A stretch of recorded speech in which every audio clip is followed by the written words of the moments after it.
واجب الاحترام بزرگ اور دوستوں، سب سے پہلے حاجی اسلم خان صاحب کی بات کو دہراتے ہوئے میں بھی آپ حضرات سے تاخیر کی معذرت چاہتا ہوں، آپ کو انتظار کرنا پڑی، مگر چونکہ سفر تھا اسلام آباد سے، مغرب کے بعد ہماری تقریب تھی، میں نے انتہائی مختصر کی، مگر پھر بھی دیر تو ہو جاتی ہے، تو آپ کے پاس پہنچ ہوئے کچھ تاخیر ہوئی، آپ کو کچھ لمحے انتظار کرنا پڑی، اس کی معذرت چاہتے ہیں۔ اور اسٹیج پر بیٹھے علماء کرام اور حاجی اسلم خان صاحب، قاری شبیر صاحب، خالد حمید صاحب کی پرخلوص دعوت پر یہاں حاضری نصیب ہوئی، اللہ رب العزت اس حاضری کو قبول فرمائے اپنی درگاہ میں۔ دیگر معزز علماء کرام جو اسٹیج پر تشریف فرما ہے سامنے، سب کا مشکور ہوں، آپ حضرات تشریف لائے اور اس مبارک محفل میں شرکت کی سعادت حاصل کی، اللہ اپنی بارگاہ میں قبول منظور فرمائے۔ میں چند باتیں مختصر سی آپ کے سامنے عرض کروں گا، لمبا بیان نہیں ہے، وقت بھی زیادہ ہو گیا ہے۔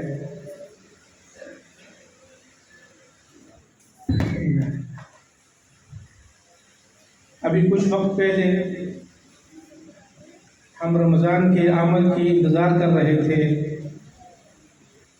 اس کے استقبال کی تیاری کر رہے تھے اور دن گن رہے تھے، ہفتے گن رہے تھے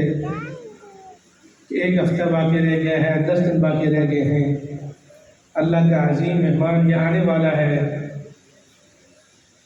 جو بہت بڑا فضیلت والا مہینہ ہے، ہم اس کے استقبال کرنے کی تیاریوں میں تھے، اور اللہ کی شان اب ایک آدھ دن میں اس کو رخصت کرنے والے ہیں ہم، اللہ کا مہمان ہم سے رخصت ہو کے جا رہا ہے اور ہم اس کو الوداع کہنے والے ہیں ایک آدھ دن کے اندر۔ لیکن یہ مبارک مہینہ، عظیم مہینہ جو آپ نے اندر اللہ کی رحمت، آپ نے اللہ کے فضل کو سمایا ہوا ہے، بے پناہ بے بہا رحمتیں اور فضل جو اس مہینے کے اندر اللہ کی طرف سے ہوتے ہیں اپنے بندوں پر، اتنی فضل والا، اتنے کرم والا مہینہ۔ حدیث میں آتا ہے، آپ صلی اللہ علیہ وسلم نے فرمایا، لو يعلم الناس ما رمضان لتمنت امتی ان تكون السنة كلها رمضان، کہ اگر لوگوں کو یہ معلوم ہو جائے کہ رمضان کتنا فضیلت والا مہینہ ہے، کتنی مغفرت اور بخشش والا مہینہ ہے، کتنی عظمت والا مہینہ ہے، تو میری امت یہ تمنا کرے کہ کاش کہ پورا سال ہی رمضان ہو۔ اور کیوں تمنا نہ کرے؟ جس کے ایک فرض کا ثواب جو ہے 70 فرائض کے برابر، نفل کا ثواب فرائض کے برابر، ایک رات کی عبادت 1000 سال کی عبادت سے بہتر، اور ایک رات کا اعتکاف فرمایا کہ جو اللہ کے لیے کرتا ہے، اللہ رب العزت اس کو جہنم سے جتنا زمین و آسمان کا فاصلہ ہے 3 مرتبہ اس کے برابر اس کو جہنم سے دور فرما دیتے ہیں، ایک رات کے اعتکاف کے ساتھ۔ اور جس میں فرمایا کہ ہر رات میں لاکھوں لوگ جن پر جہنم واجب ہو چکی ہوتی ہے،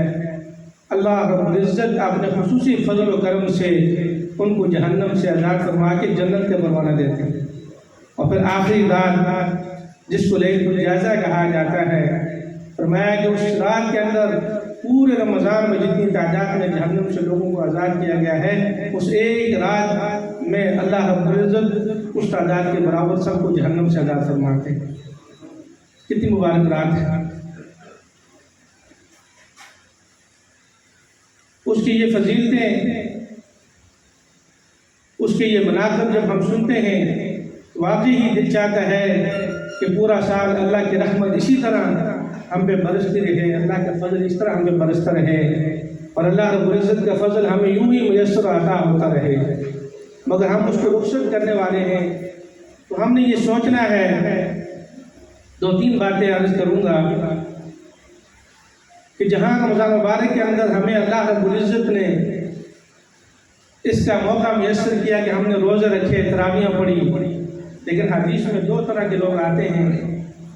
ہم نے سوچنا یہ ہے کہ ہم ان میں کن لوگوں میں شمار ہوتے ہیں۔ ایک حدیث میں فرمایا کہ کم من صائم لیس له من صیامہ الا الظما وکم من قائم لیس له من قیامہ الا السحر، کہ کتنے لوگ روزوں میں ایسے ہیں رمضان کے مہینے میں وہ سارا دن روزہ رکھتے ہیں، ان کا روزہ سوائے بھوک پیاس کو کچھ نہیں ملتا، اور کتنے لوگ ایسے ہیں جو پوری رات عبادت کے لیے کھڑے ہوتے ہیں، اللہ کے سامنے قیام کرتے ہیں، مگر فرمایا کہ ان کا قیام سوائے تھکان کے کچھ نہیں ہوتا، کہ وہ تھکاوٹ ہی ہوتی ہے۔ ایک تو طبقہ یہ بیان فرمایا کیونکہ ان کا روزہ اللہ کی مرضی پیغمبر کی سنت کے مطابق اللہ کی منشا کے مطابق نہیں ہوتا، بس وہ یہ سمجھتے ہیں کہ روزہ اس چیز کا نام ہے کہ میں بھوکا رہ لوں، پیاسا رہ لوں، سارا دن نہیں کھانا نہیں پینا اور شام کو اچھی قسم کی افطاری کر لینی ہے، یہ روزہ سمجھتے ہیں۔ جبکہ روزے کا مقصد اللہ رب العزت نے اور بیان کیا، روزے تو پہلی امتوں میں بھی تھے، کتب علیکم الصیام کما کتب علی الذین من قبلکم، لیکن اس روزے کی سنت کے لیے خاصیت یہ بیان کی لعلکم تتقون، تاکہ تم پرہیزگار بن جاؤ، یعنی اپنے گناہوں والی زندگی کو چھوڑ کر اللہ رب العزت کے اطاعت والی زندگی اپنا لو، یہ مقصد ہے روزے کا۔ اور دوسری حدیث میں فرمایا گیا خوش قسمت لوگوں کے بارے میں ذکر کیا گیا، فرمایا من صام رمضان ایمانا واحتسابا غفر له ما تقدم من ذنبه، اور کچھ لوگ ایسے ہیں رمضان مبارک کے اندر کہ جو اس طرح روزہ رکھتے ہیں ایمان احتساب کے ساتھ، اللہ کی مرضی کے مطابق اللہ کی پسندگی کے مطابق روزہ رکھتے ہیں، تو اللہ رب العزت ان کو کیا انعام دیتے ہیں؟ فرمایا غفر له ما تقدم من ذنبه، زندگی کے سارے گناہ جو اس نے کیے ہوتے ہیں اللہ رب العزت ان کو معاف فرما دیتے ہیں۔ اور اس کی وضاحت کرتے ہوئے دوسری حدیث میں یہ فرمایا وہ ایسا ہو جاتا ہے روزہ رکھ کر رمضان مبارک کا مہینہ گزار کر ایسے گناہوں سے پاک اور صاف ہو جاتا ہے جیسے آج ہی بچہ ماں کے پیٹ سے پیدا ہوا، جیسے اس پر کوئی گناہ نہیں ہوتا۔ اس کی نسبت حج کے ساتھ ہو جاتی ہے، جس طرح حج کے بارے میں فرمایا کہ اس کی جزا یہی ہے کہ اللہ رب العزت اس کو جنت عطا فرماتے ہیں مقبول حج والے کو، اور جس کا حج سنت کے مطابق مقبول طریقے سے ہو گیا تو فرمایا کہ وہ حج سے واپس کیسے لوٹتا ہے ان 5 دنوں کے اعمال کے بعد، جیسے فرمایا کہ آج ماں کے پیٹ سے پیدا ہوا۔ تو اب ہم نے یہ غور کرنا ہے، آج کی رات مبارک رات ہے، پاک راتوں میں سے ہے، جس کے بارے میں احتمال ہوتا ہے آپ سے فرمایا کہ ان 5 راتوں میں لیلۃ القدر کو تلاش کرو، 4 گزر چکی ہیں، مجھے امید ہے کہ اللہ رب العزت نے آپ اس رات کو توفیق دی ہوگی، اللہ کے سامنے ضرور کھڑے ہوئے ہوں گے، قرآن کی تلاوت کی ہوگی، عبادت بھی، مگر آج کی رات بھی احتمال بھی ہے کہ لیلۃ القدر کی رات ہو، تو آج ہم نے یہ بیٹھ کر سوچنا ہے اللہ رب العزت کے سامنے، اور یہ غور فکر کرنی ہے ان دونوں کیٹیگری میں سے ہم کون سے حصے میں آتے ہیں۔ کیا ہم نے رمضان مبارک کے روزے رمضان کا مہینہ اسی طرح گزارا ہے جس طرح اللہ رب العزت ہم سے چاہتے تھے، جو تقویٰ ہمیں دینا چاہتے تھے،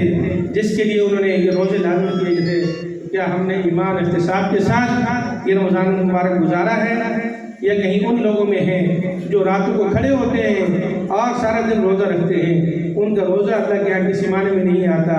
ان کی رات کو عبادت کسی معنی میں نہیں آتی، اس کا فکر کرنا ہے۔ اور پھر اس کا اتنا بڑا اجر فرمایا کہ ابن آدم کا ہر عمل اللہ رب العزت 1 کے 10 دیتے ہیں، اور واللہ یضاعف لمن یشاء، اللہ جتنا چاہیں بڑھا سکتے ہیں، لیکن سمجھانے کے لیے ایک مثال دی کہ ایک نیکی کی 10 نیکیاں ملتی ہیں، لیکن روزے کے بارے میں فرمایا الصوم لی وانا اجزی بہ، کہ روزہ میرے لیے ہے اور اس کے اجر بھی میں دوں گا، اللہ کیسے اجر دیں گے؟ باقی اعمال بھی تو اللہ کے لیے ہوتے ہیں، فرمایا کہ باقی اعمال کا ثواب اللہ رب العزت فرشتوں کے ذریعے سے عطا فرماتے ہیں، لیکن روزہ ایسی خاص عبادت ہے، اللہ کی پسندیدہ عبادت ہے، فرمایا کہ اس کے اجر میں اپنے دست قدرت سے اپنے بندے کو دوں گا۔ جب اللہ رب العزت دینے والے ہوں گے تو کیا شان ہوگی، کتنا بندے کو ملے گا کہ انسان سوچ نہیں سکتا۔ تو ہم نے یہ غور کرنا ہے کہ واقعی ہم نے رمضان جو اللہ کو مطلوب ہے، جو پیغمبر صلی اللہ علیہ وسلم کی سنت کے مطابق ہم نے اس طرح گزارا ہے کہ اس کے علاوہ گزارا ہے۔ اس کے ساتھ دوسری بات ہمیں یہ سبق ملتا ہے ہم نے یہ سوچنا ہے کہ رمضان مبارک کے مہینہ صرف روزے کا نام نہیں، آپ صلی اللہ علیہ وسلم نے رمضان مبارک کی فضیلتیں بھی بیان کی اور اس کے بہت سارے نام بھی بتائے کہ فرمایا کہ ہوا شہر الصبر، ہوا شہر المواسات، یہ صبر کا مہینہ ہے، یہ غمخواری کا مہینہ ہے۔ تو اس سے ہمیں یہ بات سمجھ میں آتی ہے کہ جس طرح رمضان مبارک کے اندر ہم اللہ کی رضا کے لیے روزہ رکھتے ہوئے سب گناہوں کو چھوڑ دیتے ہیں، اپنی جو ہے پسندیدہ چیزوں کو چھوڑ دیتے ہیں اور گناہوں سے صبر کرتے ہیں، گناہ کرنے کو دل کرے بھی تو ہم نہیں کرتے، جیسے اکثر لوگوں میں آتا ہے کہ جب ان سے کوئی بات کی جا رہی ہوتی ہے، بات کا یقین دلانے کے لیے وہ کہتے ہیں کہ یار میں جھوٹ نہیں بول رہا ہوں، میں نے روزہ رکھا ہوا ہے۔ یعنی روزے کی عظمت وہ یہ سمجھتا ہے کہ میں جھوٹ نہیں بول رہا، بہت بڑی بات ہے، یہ بری بات ہے کہ میں روزہ رکھ کے جھوٹ بولوں گا یا میں روزہ رکھ کے کوئی فراڈ کروں گا، اس کا دل نہیں چاہتا۔ اور یہ دیکھیں کہ روزہ رکھ کر اللہ رب العزت نے حلال چیزوں کو منع کر دیا ہے، چہ جائے کہ حرام چیزیں۔ اگر آپ نے روزہ رکھا ہے تو روزہ رکھتے ہوئے آپ کو آج آپ کھجور پیش کریں مدینہ شریف کی، یا زمزم کے آپ تلاوت فرمائیں اور یہ کھجور کھائیں، زمزم پئیں، وہ کہے گا نہیں بھائی یہ برکت والا ضرور ہے لیکن اللہ نے مجھے کھانے سے پینے سے منع کیا ہے، وہ نہیں افطار کرے گا، نہیں کھائے گا اس روزے اس کھجور کو، اس پانی کو۔ تو جب حلال چیزیں اللہ رب العزت نے روزہ رکھ کے منع کر دی تو حرام چیزیں تو بطریقہ والا رکنے کی بات ہے۔ اور ان باتوں میں غور کرتے ہوئے یہ بات بھی شامل رکھیں کہ جب رمضان مبارک کا روزہ میں نے رکھا، یہ بہت بڑے اجر کی بات ہے، عظمت کی بات ہے، فضیلت والی بات ہے، لیکن اس سے یہ سمجھ میں آتا ہے کہ جب میں رمضان کا فرض روزہ رکھ سکتا ہوں تو رمضان مبارک کے بھی جو علاوہ بعض روزے ہیں جو آپ کو محبوب تھے اور آپ بڑے اہتمام سے ان کو رکھتے تھے، اس کی بھی مجھے کوشش کرنی چاہیے۔ مثلا ہر جمعرات کا روزہ ہے، ہر سوموار کا روزہ ہے، آپ سسن کو بڑا پسند تھا، آپ فرماتے تھے کہ ان 2 دنوں میں اللہ رب العزت کے ہاں اعمال پیش ہوتے ہیں، تو میں یہ پسند کرتا ہوں کہ میں سوموار کو اور جمعرات کو روزہ رکھوں تاکہ میرے اعمال میں سب سے پہلے عمل روزے کا پیش کیا جائے۔ ہمیں یہ سوچنا ہے کہ ہم یہ آپ سے سب کا پسندیدہ عمل بھی کرتے ہیں۔ ہمارے حرمین شریفین میں تو اس کا خوب اہتمام ہوتا ہے، سوموار کو جمعرات کو۔ جو حضرات آپ میں سے گئے ہیں آپ نے بخوبی دیکھا ہوگا، جو نہیں جا سکے اللہ رب العزت سب کو حج عمرے کی حرمین کی زیارت نصیب فرمائے، تو وہاں اس کا بڑا اہتمام ہوتا ہے۔ ہمیں یہ بھی سبق لینا ہے کہ رمضان مبارک کے علاوہ بھی ہم نفل روزوں کا اہتمام کریں تاکہ ہمارے اعمال میں جو کمی کوتاہی ہوتی ہیں اللہ رب العزت اچھے اعمال کی برکت سے ان کو معاف فرما دیں۔ ان الحسنات یذہبن السیئات، اچھے کام برائیوں کو مٹا دیتے ہیں۔ اس طرح 3 دن کا روزہ ہے، ایام بیض جن کو کہا جاتا ہے، 13، 14، 15، یہ ہر مہینے کی عربی تاریخ اس کے مطابق جو ہے روزہ آپ صلی اللہ علیہ وسلم کو بہت پسند تھا۔ آپ حضر میں سفر میں اس کا خوب اہتمام فرماتے تھے اور فرمایا کہ یہ روزہ جو 3 دن ہر مہینے کے اندر رکھتا ہے اس کا اجر اتنا بڑا ہے، فرمایا کہ جیسے وہ پورا سال روزہ رکھنے والوں میں سے ہو جاتا ہے۔ جس نے 3 دن روزہ رکھا، 13ویں 14ویں 15ویں کا، وہ اللہ کے ہاں پورے سال روزہ داروں میں سے شمار ہوگا۔ کتنی بڑی بات ہے۔ اور جس طرح رمضان مبارک میں ہم قرآن کا اہتمام کرتے ہیں، قرآن کی تلاوت کا، قرآن کے ختم کا اہتمام کرتے ہیں۔ آج بھی ماشاءاللہ تراویح میں غالباً ختم قرآن ہے جیسے بتایا گیا تھا، اور کچھ بچوں نے حفظ بھی مکمل کیا ہے۔ کئی تقریباً میں ابھی ان دنوں میں شامل ہوا پاکستان میں، تو ماشاءاللہ رمضان مبارک کے اندر کئی بچوں نے قرآن کو حفظ کیا اور حافظ صاحب نے تراویح کے اندر سنایا، اور کئی مخصوص افراد ملے تو انہوں نے کہا کہ میں نے آج میں اسلام آباد سے آ رہا تھا تو مجھے مسجد میں جب تقریب تھی تو ساتھی کہنے لگے الحمدللہ، میں نے بوڑھی عمر کے آدمی تھے، کہنے لگے میں نے الحمدللہ 3 مرتبہ قرآن کو ختم کیا، اب دعا کریں میں نے شروع کیا وہ 4تھا بھی کہ رمضان مبارک کے اندر میں 4 مرتبہ قرآن ختم کروں۔ تو قرآن کی خاص نسبت ہے پورا رمضان کے ساتھ۔ شہر رمضان الذی انزل فیہ القرآن، اللہ نے اس کے اندر قرآن کو اتارا ہے، اور خود جبریل نبی کریم صلی اللہ علیہ وسلم اس کا اہتمام فرمایا کرتے تھے جبریل علیہ السلام کے ساتھ سنانے میں۔ تو جب ہم رمضان مبارک کے اندر یہ اہتمام کرتے ہیں کہ قرآن کے ختم کیا جائے، قرآن کی تلاوت کی جائے، ہماری مائیں بہنیں بچیاں گھروں میں کرتی ہیں اہتمام، اور مرد حضرات جو ہے مساجد میں اہتمام کرتے ہیں، تو یہ کوئی اچنبے کی بات نہیں ہے کہ اگر رمضان مبارک کے علاوہ بھی ہم ایک ترتیب بنا لیں کہ ہم نے روزانہ قرآن کی کچھ نہ کچھ تلاوت کرنی ہے، آدھا پاؤ، ایک پارہ، آدھا پارہ، جو حسب توفیق ہو۔ اگر ہر مہینے میں ختم قرآن نصیب ہو جائے تو نصیب، لیکن یہ نہیں ہونا چاہیے کہ رمضان مبارک میں ہم بڑھ چڑھ کر حصہ لیں۔ تو اللہ رب العزت رمضان مبارک کے بعد وہی ہیں، 11 مہینے میں تو اللہ ہی کے ہیں، تو ہم اس میں بھی کوشش کریں۔ تو لہٰذا جب رمضان میں اہتمام کرتے ہیں تو ہمیں سبق ملتا ہے، اس قرآن کے اہتمام میں پورا سال بھی کرنا چاہیے۔ اور تیسری بات مجھے یہ سمجھ میں آئی، جیسے میں نے بتایا کہ رمضان مبارک کے اندر جب ہم گناہوں کو چھوڑتے ہیں، کوشش کر کے ہم اس کے، جیسے کچھ لوگوں کو عادت ہوتی ہے جو ہے سگریٹ کی، یا کچھ اور لوگ ہوتے ہیں جو کراچی میں پان وغیرہ استعمال کرتے ہیں، تو رمضان کے اندر ان کے لیے مشکل ہوتا ہے، دن بھر وہ سگریٹ اگر نہ پئیں یا وہ روزہ وہ رکھ کے وہ پان وغیرہ نہ کھائیں، مگر کھاتے ہیں، وہ رک جاتے ہیں، نہیں کھا سکتے۔ تو جب ہم یہ ہمت کر کے رمضان مبارک کے اندر چھوڑ سکتے ہیں تو ہم اس برائی کو رمضان مبارک کے بعد بھی چھوڑنے کی کوشش کریں۔ اور تیسری بات یہ ہے، جب میں یہ سمجھتا ہوں کہ رمضان مبارک کے اندر ہم میں سے ہر آدمی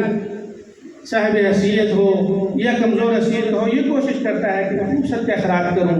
افطاری میں اچھا اہتمام کرتا ہے، اور دائیں بائیں لوگوں کو دعوت دیتا ہے، پڑوس میں اور محلے داروں میں اچھے اچھے کھانے بنا کے بھیجتا ہے یا اپنے دسترخوان پر سجا کے ان کو بلاتا ہے۔ تو ہمیں یہ سوچنا چاہیے کہ یہ مبارک عمل ہمیں رمضان مبارک کے بعد بھی جاری رکھنا چاہیے۔ اللہ نے ہمیں توفیق دی ہے کہ پورے 11 مہینے میں ہمارے پڑوس میں ایسے لوگ ہوتے ہیں جو دن بھر ان کو کھانا میسر نہیں ہوتا، کئی دن وہ بھوکے رہتے ہیں، تو ہمیں ان کے بارے میں بھی خبر لینی چاہیے اور ان کے ساتھ بھی تعاون کرنا چاہیے، جس طرح ہم رمضان مبارک میں افطاری میں کرتے ہیں۔ یہ بہت بڑی فضیلت کی بات ہے کہ جب افطاری میں فرمایا کہ جس نے روزے دار کو افطار کروایا، اللہ رب العزت قیامت والے دن حضور کے حوض کوثر سے اس کو ایسا جام پہلائیں گے، فرمایا کہ جنت میں جانے تک اس کو پیاس نہیں لگے گی۔ 50,000 سال کا ایک دن ہوگا، اس میں حضور کے حوض کوثر سے نصیب ہو گیا جام، کتنی بڑی قسمت کی بات ہے۔ لیکن اللہ بہت دینے والے ہیں، وہ رمضان مبارک کے علاوہ بھی دے سکتے ہیں، بلکہ ایک حدیث میں آتا ہے کہ سب سے افضل صدقہ یہی ہے کہ تم کسی بھوکے کو کھانا پیٹ بھر کے کھانا کھلا دو۔ تو ہم اگر اصلاح معاشرہ چاہتے ہیں تو اس میں ہمیں یہ بھی سوچنا چاہیے کہ ہمارا جو کمزور طبقہ ہے، جو غریب طبقہ ہے، جو مستحق ہے مدد کا مالی لحاظ سے یا کسی اور لحاظ سے، تو ہمیں ان کو بھی شریک کرنا چاہیے، ان کے ساتھ تعاون کرنا چاہیے۔ اللہ رب العزت یقیناً اس میں بھی بہت بڑا اجر دیں گے۔ تو رمضان مبارک کے اندر تو خوشی کی بات ہے، مگر اس کے علاوہ بھی ہمیں اس چیز کا اہتمام کرنا چاہیے۔ اور چوتھی بات یہ سمجھ میں آتی ہے، رمضان ہمیں یہ درس دیتا ہے کہ جب میں شہری کے لیے اٹھتا ہوں، جتنی بھی مجھے نیند آئی ہوئی ہو، جتنا بھی میں تھکا ہوا ہوں، میں خود گھڑی کا ٹائم لگا کر یا کسی اپنے اہل خانہ میں سے کسی کو کہہ کر ضرور یہ کہتا ہوں کہ مجھے سحری پہ جگانا ہے، اور میں ہر حال میں سحری کرتا ہوں۔ اور سحری کرنا بہت بڑی ثواب کی بات ہے اور باعث برکت ہے، مگر میں یہ سوچتا ہوں کہ میں رمضان مبارک میں جتنا بھی تھکا ہوا ہوں، میں سحری کے لیے اٹھ جاتا ہوں، تو عام دنوں میں فجر کی نماز کے لیے کیوں نہیں اٹھ سکتا؟ کچھ وقت ہوتا ہے ہم پوری رات گپ میں یا فضولیات میں یا لغویات میں مشغول رہتے ہیں اور فجر کی نماز ضائع ہو جاتی ہے، جبکہ اتنا بڑا ثواب ہے۔ حدیث میں فرمایا کہ جس نے عشاء کی نماز جماعت کے ساتھ پڑھی، اس نے ایسا ہے کہ آدھی رات اللہ کے سامنے کھڑا ہو کر عبادت کرتا رہا، اور جس نے فجر کی نماز جماعت کے ساتھ پڑھی، وہ ایسا ہے جیسے پوری رات اللہ کے سامنے کھڑا ہو کر عبادت کرتا رہا۔ چند منٹ کی عبادت ہے مگر پوری رات کا ثواب ہے۔ تو یہ ہمیں سبق ملتا ہے کہ جب میں افطاری سحری میں اٹھ سکتا ہوں تو میرے لیے فجر کی نماز پہ اٹھنا کوئی بعید نہیں ہے، کوئی مشکل کام نہیں ہے۔ یہ چند درس ہیں جو میرے ذہن میں آئے، جو آپ کے سامنے ذکر کیا۔ یہ رمضان چونکہ ایک تعلیم و تربیت کا مہینہ ہے، اس کے اندر تربیت کی جاتی ہے صبر کی، ہمدردی کی اور گناہوں سے بچنے کی، تو ہمیں یہ کوشش پورے سال بھی کی جا سکتی ہے اگر ہم ہمت کریں۔ نوافل روزوں کا اہتمام ہو سکتا ہے، صدقہ خیرات کا اہتمام ہو سکتا ہے، نمازوں کا اہتمام ہو سکتا ہے۔ جب رمضان مبارک میں ہم 20 تراویح، جب عام دنوں میں ہم جو ہے وہ 2 رکعت نماز نفل بھی صحیح طریقے سے ادا نہیں کر سکتے، 20 تراویح تقریباً 1 گھنٹہ، 1.5 گھنٹہ، سوا گھنٹہ بعد مساجد میں ہم کھڑے ہو کر سنتے ہیں، تو عام دنوں میں اگر ہم 12 رکعت سنت مؤکدہ کا اہتمام کر لیں تو کتنا بڑا اجر ہوگا۔ حدیث میں آتا ہے آپ صلی اللہ علیہ وسلم نے فرمایا کہ جس نے رات اور دن میں 12 رکعت کا اہتمام کیا، یعنی سنت مؤکدہ جو فجر میں ہے، ظہر میں ہے، مغرب میں، عشاء میں، ان رکعت کا اہتمام کیا، 12 رکعت میں کتنی دیر لگتی ہے؟ تو فرمایا کہ اگر ان رکعتوں کا اہتمام کرتا ہے صبح و شام میں روزانہ کی بنیاد پر، تو اللہ رب العزت اس کو جنت میں ایک محل عطا فرمائے گا۔ اب کتنی دیر لگتی ہے؟ دنیا کے گھر بناتے ہوئے، دنیا کی چیزیں بناتے ہوئے کتنا وقت لگ جاتا ہے بلڈنگ کھڑے کرتے، لیکن آپ نے رکعتیں پڑھی اور اللہ رب العزت نے اس کے بدلے میں آپ کے اجر میں جنت میں آپ کے لیے محل کھڑا کر دیا۔ اس چیز کی قیمت شاید دنیا میں تو ہمیں سمجھ میں نہ آئے، کیونکہ دنیا کا نظام چلتا ہے روپیہ پیسہ کرنسی سے، مگر آخرت کا نظام چلتا ہے اعمال سے۔ جب ہمیں وہاں ایک ایک عمل کی ضرورت ہوگی تو ہمیں پھر وہاں قیمت آئے گی کہ اگر دوبارہ رکعت پڑھ لیتا کاش روزانہ، آج مجھے جنت میں محل نصیب ہو جاتا۔ اہل قبول کو اگر ان کی خواہش ہوتی ہے مرنے والوں کی، کاش کہ اگر ہمیں اب وقت مل جائے، ہم 2 رکعت نماز پڑھ سکیں، اللہ کو راضی کر سکیں، تو زندہ کتنا خوش قسمت ہے، اس کو 24 گھنٹے میسر ہوتے ہیں۔ اگر وہ 2 رکعت روزانہ بھی، احب الاعمال الی اللہ ادومها وان قل، فرمایا کہ سب سے پسندیدہ عمل اللہ کو یہ ہے کہ تھوڑا ہو مگر ہمیشہ ہو۔ آج آپ آئے 100 رکعت نماز نفل پڑھ لی، 50 پڑھ لی، اور اس کے بعد فرض نماز سے بھی گئے، تو یہ اللہ کو پسند نہیں ہے۔ اللہ کو یہ پسند ہے کہ اگر آدمی آتا ہے 2 رکعت پڑھتا ہے ہمیشہ، لیکن اس 2 رکعت پہ دوام کرتا ہے، مشقی کرتا ہے، اللہ کو بہت پسند ہے۔ کم سے کم کچھ عمل تو ہے روزانہ کر رہا ہے وہ۔ تو اس لیے کوشش کرنی چاہیے کہ رمضان مبارک کے اندر اس طرح عمل کا اہتمام کیا، اور رمضان مبارک کے بعد بھی اس کا اہتمام کرنا چاہیے۔ اور اس کے بعد یہ درخواست بھی ہے، یہ گزارش بھی ہے کہ رمضان مبارک جب ہمارا گزرتا ہے، آخری رات جو ہوتی ہے ہماری لیلۃ الجائزہ حدیث میں کہا گیا اس کو، فرمایا کہ اس میں اللہ رب العزت پورے مہینے کے جو اعمال کیے جاتے ہیں اس میں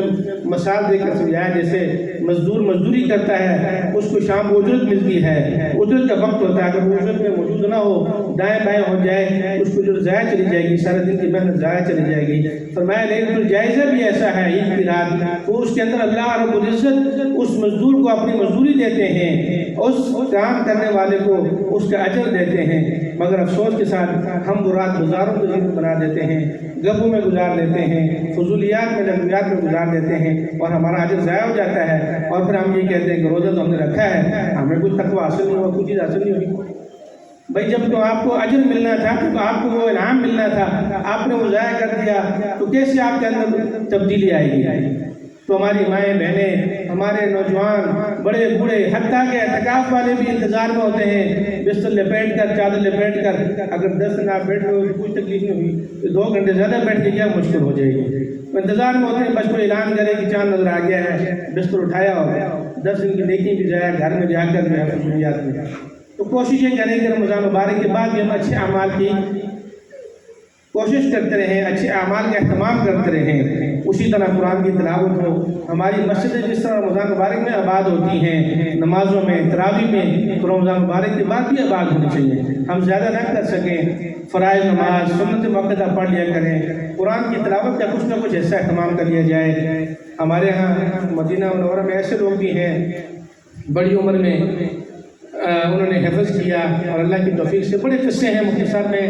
اشارہ یہ کر رہا ہوں کہ ایسے لوگ بھی ہیں جن کے پاس بالکل ٹائم نہیں تھا، وہ صبح جو ہے اپنے ڈیوٹی پہ جاتے ہیں، اس سے پہلے اپنے بچوں کو چھوڑ کے، بچوں کو اسکولوں میں، مدارس میں، کالج میں چھوڑ کر پھر اپنے ڈیوٹی پہ چلے جاتے ہیں۔ پھر زور کو جب نکلتے ہیں، پھر اس کو وقت یہی عمل ہوتا ہے، اس کو اس مدرسے سے لینا ہے، اس کو اس اسکول سے لینا ہے، اس کو اس یونیورسٹی سے لینا ہے، بیچارہ کرتے کرتے عصر ہو جاتی ہے۔ اب عصر کے بعد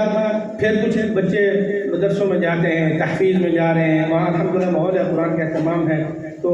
بچیوں کو ان کے مدرسے میں چھوڑ کے آنا ہے، بچوں کو اس کی چل سے چل زندگی ہے۔ تو آ کے کبھی کبھی بات کرتے ہیں مجھ سے کہ ہم کیسے حفظ کریں اسے۔ پھر انہوں نے ان کو یہ روٹین بتائی کہ آپ جب ڈیوٹی پہ جا رہے ہوتے ہیں، راستے میں گاڑی چلا رہے ہوتے ہیں، تو چلانے کے دوران کچھ وقفہ مل جاتا ہے، 3-4 اگر اشارے آپ کے راستے میں آتے ہیں 2-3 منٹ کا، اس میں آپ قرآن اپنے پاس رکھیں، اس کو تھوڑا سا یاد کریں۔ اسی طرح نماز کے دوران جب اذان اور اقامت کا وقفہ ہوتا ہے، اس دوران سنتے آپ نے پڑھی تو تھوڑا وقت ہوتا ہے، آپ بیٹھ کے قرآن کی تلاوت کر لیں۔ اب 5 نمازیں ہیں، 5 نمازوں میں ہر نماز میں اگر آپ کو 5 منٹ مل جائیں تو 5 نمازوں میں 25 منٹ مل جائیں گے، 25 منٹ میں آپ اچھا خاصا یاد کر سکتے ہیں۔ اس طرح آپ جب نوکری کے دوران فارغ ہیں، بجائے فضول کاموں میں پڑھنے کے کچھ وقت آپ کا بیٹا قرآن نکالیں، اس کو پڑھیں۔ تو میرے خود ناچیز کے پاس کئی ساتھیوں نے ایسا قرآن ختم کیا، بڑے بڑے انجینئر ہیں، بڑے بڑے ذمہ دار حضرات ہیں جنہوں نے اسی طریقے سے قرآن کو ختم کیا، اور ماشاءاللہ اتنا مضبوط ختم کیا کہ اگر 10 پارے بھی کھڑے ہو سنائیں ایک غلطی بھی نہیں آتی۔ کیوں؟ قیمت ان کے دل میں بیٹھ گئی، قدر بیٹھ گئی، ان کو راستہ مل گیا،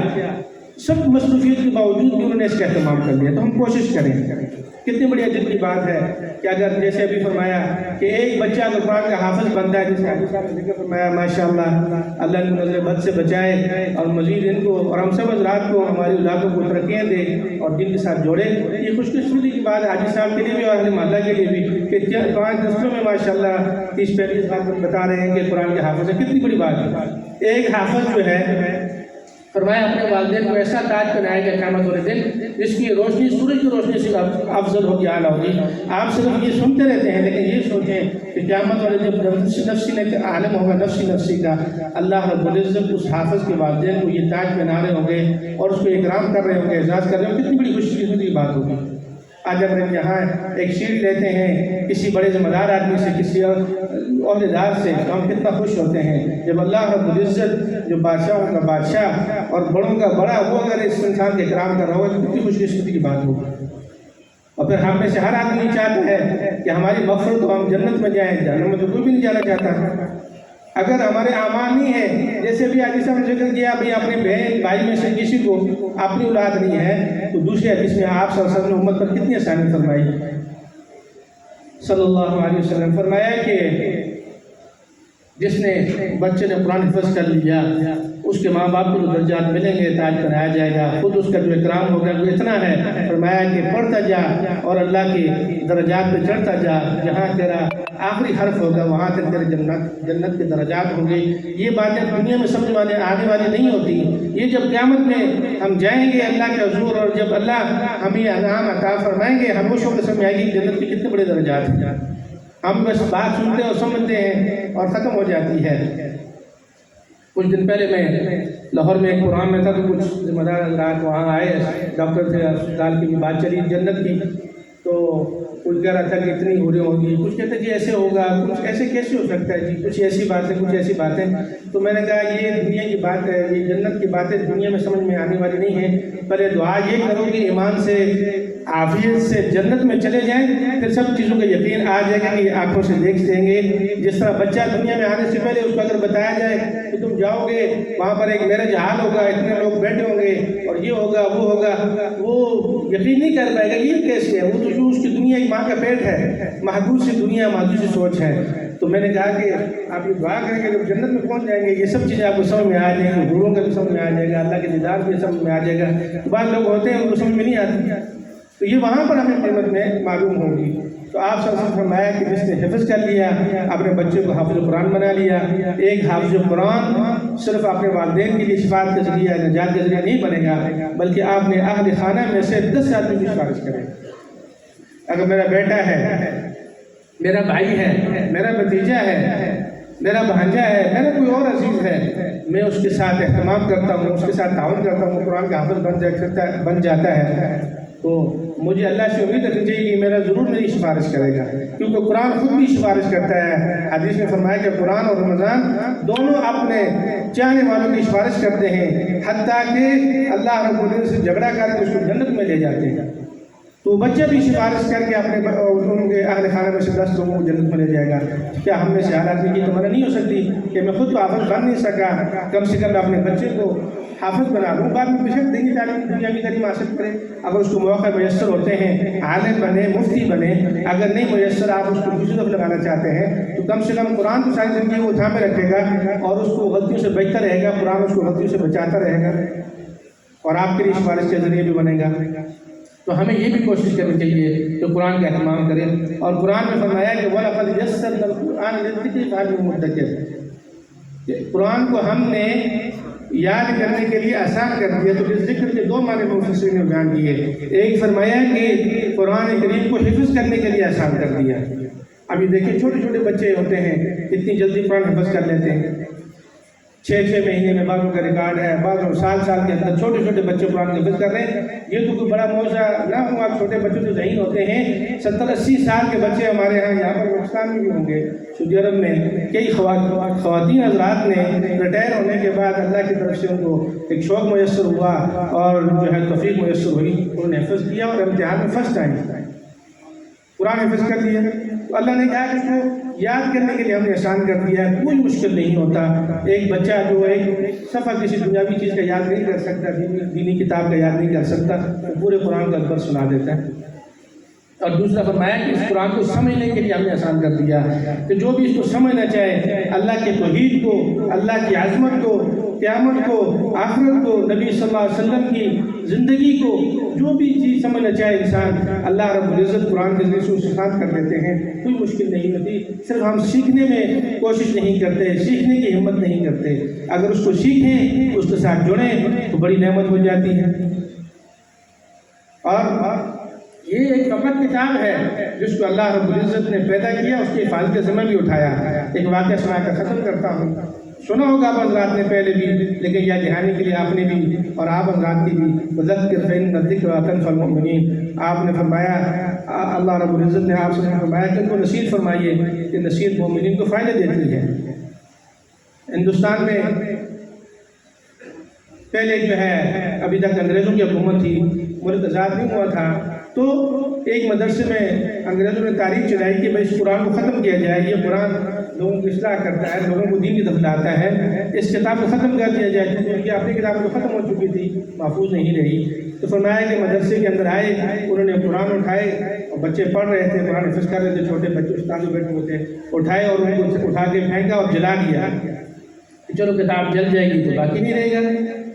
کچھ یاد نہیں رہے گا، کتاب ہے، کتاب سے یاد کرتے ہیں۔ جب ان کو جلا دیا سارے قرآنوں کو تو استاد اٹھے، انہوں نے کہا بدبختو، اگر ان قرآنوں کے ظاہری بچوں کو جلاتے ہو تو ان کے سینوں سے کیسے قرآن نکالو گے؟ بچوں کے سینوں سے میں ابھی تمہیں بتاتا ہوں، قرآن موجود ہے اور محفوظ ہے۔ ایک بچے کو کھڑا کیا، اس نے پھر اسوارہ تلاوت کیا، دوسرے کو دوسرا کہا، تیسرے کو 1-1.5 گھنٹے کے اندر، 2 گھنٹے کے اندر یا چند گھنٹوں کے اندر ان بچوں نے پورا قرآن کریم تلاوت کر دیا۔ تو کہا کہ ان کے سینوں سے کیسے نکالو گے؟ وہ مایوس ہو کے چلا گیا، کہا کہ واقعی جو اللہ نے حفاظت کا ذمہ اٹھایا ہے وہ اللہ ادا کر رہے ہیں۔ تو اللہ رب العزت ہمیں رمضان مبارک کے جو باقی وقت ہے، ایک آدھ دن جس کو ہم رخصت کرنے والے ہیں، ہم یہ کوشش کریں بیٹھ کر اللہ سے معافی مانگیں، اللہ سے تعلق بنائیں، اللہ سے دعائیں کریں۔ ہم یہ سمجھتے ہیں نمازیں لمبی لمبی پڑھنا، لمبی لمبی تلاوت کرنا ہی عبادت ہے۔ دعا کو ہم کچھ اہمیت نہیں دیتے، تھوڑی سی کی اور ختم ہوگی۔ تنہائی کی دعا اللہ کو بہت پسند ہے، تو ربکم تضرعا وخفیا، اللہ کے سامنے ایسا تعلق بناؤ، جوڑو، اللہ کے سامنے بیٹھ جاؤ اور اپنے رمضان کی ساری کارکردگیوں کو دیکھو۔ ایک آدھ دن کے اندر جو باقی رہ گیا ہے، اگر تو ہم نے صحیح معنوں میں اس کا حق ادا کیا ہے، اس پہ اللہ کا شکر بجا لائیں، اور اگر کچھ ہمیں کمی کوتاہی ہوئی ہیں، ایک تو اس میں اصلاح کرنے کی کوشش کریں۔ اللہ رب العزت کو توبہ بہت پسند ہے، فرمایا کہ جس نے اللہ کے خوف سے ایک آنسو بھی بہا دیا، اور آنسو کیا بڑا لمبا چوڑا نہیں کہ آنسو بہیں دائی تر ہو جائے، فلاں ہو جائے، جیسے ہم ذکر کرتے ہیں، تو میں کہ اگر مکھی کے سر کے برابر بھی کسی نے اللہ کے خوف سے وہ آنسو بہا دیا، اللہ رب العزت اس کو معاف فرما دیتے ہیں، اس کی مغفرت ہو جاتی ہے۔ تو اللہ کے سامنے بیٹھ کے گڑگڑائیں کہ اللہ مبارک رات ہے، لیلۃ القدر کی رات ہے، اس میں یقین کیا جا سکتا ہے کہ لیلۃ القدر ہے، اور ہم سے جو کمیاں ہوئی ہیں ان کو معاف فرما، اور یہ عہد کریں کہ اللہ تو اگر ہمیں آئندہ رمضان تک کا موقع دیتا ہے، ہم تو اسے عہد کرتے ہیں، ارادہ کرتے ہیں، کوشش کریں گے کہ آئندہ رمضان ہم آپ کی مرضی کے مطابق، نومبر کے طریقے کے مطابق، سنت کے مطابق گزاریں گے۔ تو یہ سب حضرات کوشش کریں، اور 1-2 دن کے جو قیمتی لمحات ہمارے پاس باقی رہ گئے ہیں ان کو مزید قیمتی بنائیں۔ اللہ رب العزت جو کہا اور سنا اس کو قبول منظور فرمائے۔ یہ یہاں مدرسہ جو قائم ہے، اس کے جو منتظمین ہیں، جو علماء کرام ہیں، حاجی اسلم صاحب کے ساتھ تعاون کرنے والے ہیں، باقی حضرات بھی جو ہیں، جو یہاں کے علماء کرام اور دیگر ائمہ حضرات جو تعاون کر رہے ہیں، مساجد مدارس کا اللہ ان کو آباد رکھے اور اللہ ان کو مزید توفیق و رحمت نصیب فرمائے۔ اور جو دوسرے لوگ بھی کام کر رہے ہیں، بعض لوگ دنیا داری لوگ یہ سمجھتے ہیں کہ شاید یہی قرآن پڑھنا، نماز پڑھنا عبادت ہے، یہی اللہ کو راضی کرنے والی ہے۔ نہیں، دنیا داروں کے لیے بھی یہ خوشخبری، اگر کوئی منصب ہے کسی تو اگر منصب کے ساتھ انصاف کرتا ہے، جیسے ایک حدیث فرمایا کہ ایک جج کا انصاف، ایک قاضی کا انصاف فرمایا کہ 60 سال کی عبادت سے بہتر ہے، کیونکہ اس نے مظلوم کا ساتھ دیا، مظلوم کی مدد کی۔ اس طرح جو ہمارے ڈاکٹر حضرات ہیں، پولیس والے حضرات ہیں، جو پروفیسر حضرات ہیں، یا جو مختلف دینی سماجی کام کرتے ہیں، وہ بھی اس اجر میں شریک ہو سکتے ہیں۔ اللہ کو اپنے بندوں کے ساتھ نیکی بہت پسند ہے۔ خیر الناس من ینفع الناس، سب سے بہترین شخص وہ ہے جو لوگوں کی بھلائی کرے۔ ہمارے مجھے یاد آتا ہے میرے علاقے میں اس وقت پسماندہ علاقہ تھا، 30-40 سال پہلے کی بات ہے، اور والد صاحب مرحوم رحمۃ اللہ علیہ خود وہاں پر شیخ مجاہد کے جو قاضی ہمارے حضرت کشمیر میں ہوتے ہیں، وہ خود بھی تھے، اور ان کی بڑی تاریخی معاملات ہیں وہاں پر، بڑی انہوں نے اللہ کی رضا کے لیے کام کیے، باوجود جج ہونے کے بھی جن کے ساتھ ان کا بڑا گہرا تعلق رہا۔ تو ہمارے ایک ہی ڈاکٹر صاحب جو اس وقت جو دیہاتوں میں جیسے ہوتا ہے کہ کمپیوٹر ہی ڈاکٹر شمار ہوتا ہے، کسی کو بخار ہے، کسی کو سر درد ہے، کسی کو کیا ہے، اس نے دوائی جا کے دینی ہے۔ وہ ایک مرتبہ آئے تو والد صاحب سے کہا کہ مفتی صاحب میں اعتکاف بیٹھنا چاہتا ہوں، میرا بڑا دل چاہ رہا ہے۔ تو والد صاحب نے فرمایا آپ نہیں بیٹھو، آپ جو خدمت کر رہے ہو یہی سب سے بڑا اعتکاف ہے۔ کیوں؟ آپ جب اعتکاف میں بیٹھوں گے، کسی مریض کے گھر میں کوئی تکلیف ہوگی تو وہ کدھر جائے گا بیچارہ، رات کے ٹائم پر تکلیف ہوگی، تو آپ جس کام کو کر رہے ہو، جو خدمت آپ سے انجام دے رہے ہو، تو انشاءاللہ اللہ کے یہاں اس کا ثواب ملے گا۔ تو اس نے ایک ایسی حدیث سنائی، فرمایا کہ ایک مرتبہ ختم کرتا ہوں بات کو، ایک صحابی اعتکاف میں بیٹھے ہوئے تھے، تو اچانک دیکھا کہ کسی کے ساتھ اٹھ کے باہر جا رہے ہیں۔ وہ دوسرے صاحب نے دیکھا تو کہا، اشارہ نہیں حیران ہوتا بھی آپ کو اعتکاف بیٹھے ہو، کیسے فلاں جگہ پہ جا رہے ہو، کیسے بات کر رہے ہو؟ تو ان کو حیرانگی سے کہا کہ آپ تو اعتکاف بیٹھے ہوئے ہیں، آپ کیسے باہر جا رہے ہیں؟ منع ہے اس طرح باہر نکلنا اور اعتکاف میں۔ فرمایا قبر مبارک کی طرف اشارہ کر کے فرمایا ہاں، جس نے اعتکاف کی فضیلتیں بیان کی ہیں اسی صاحب قبر سے، یعنی نبی کریم صلی اللہ علیہ وسلم سے میں نے یہ سنا ہے، جو اللہ کی رضا کے لیے کسی کی حاجت کو پورا کرنے کے لیے جاتا ہے تو اللہ رب العزت اس کو 10 اعتکافوں کا ثواب دیتے ہیں۔ تو لہٰذا یہ آیا ہے میرے پاس، اس نے کچھ مجھے شکایت کی کہ فلاں آدمی مجھے تنگ کر رہا ہے تو میں اس کی مدد کرنے کے لیے جا رہا ہوں۔ تو لہٰذا جو حضرات ڈاکٹر حضرات ہیں، پروفیسر حضرات ہیں، دوسرے حضرات ہیں جو اپنے اپنے شعبے میں کام کر رہے ہیں، وہ سب اجر کے مستحق بن سکتے ہیں، لیکن یقین یہ ہونا چاہیے کہ ہم جو بھی کام کریں اللہ کی رضا کے لیے کریں اور نبی کریم صلی اللہ علیہ وسلم کو طابق کریں، انشاءاللہ وہ یقین سب اجر میں شامل ہوں گے۔ اللہ رب العزت آپ کا بیٹھنا اللہ قبول منظور فرمائے، اور میرا کہنا سننا اپنے بردار کو فرمائے، اور ہمیں اس پر عمل کرنے کی توفیق نصیب فرمائے، اور جو ہے ہمیں صحیح معنوں میں باقی جو ایک دن رہ گیا ہے اس میں اپنے رمضان کی کمی خلافی کو پورا کرنے کی توفیق نصیب فرمائے۔ اقول قولی ھذا واستغفر اللہ لی ولکم ولسائر المسلمین فاستغفروہ انہ هو الغفور الرحیم۔ جزاکم اللہ۔